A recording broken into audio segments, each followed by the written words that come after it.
સરકારની જ ગાઈડલાઈન છે અતિવૃષ્ટિ કેને કહી શકાય તો 120% કરતાં વધારે વરસાદ સિઝનનો પડે એ વિસ્તારને એ તાલુકાને અતિવૃષ્ટિમાં સમાવેશ કરી એને સહાય ચૂકવવી. નંબર 2 કે કમોસમી વરસાદ કોને ગણવો? એક અતિવૃષ્ટિ છે એમાં પણ સહાય મળે.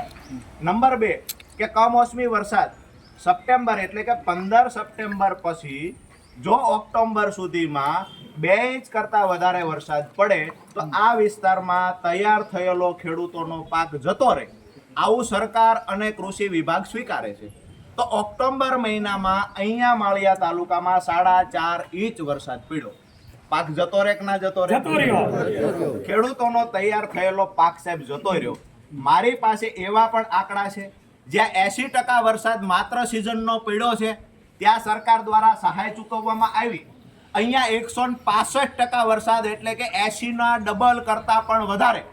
અહીંયા 165% વરસાદ પડ્યો તો શા માટે માળિયાના ખેડૂતોને સહાય ચૂકવવામાં ન આવી?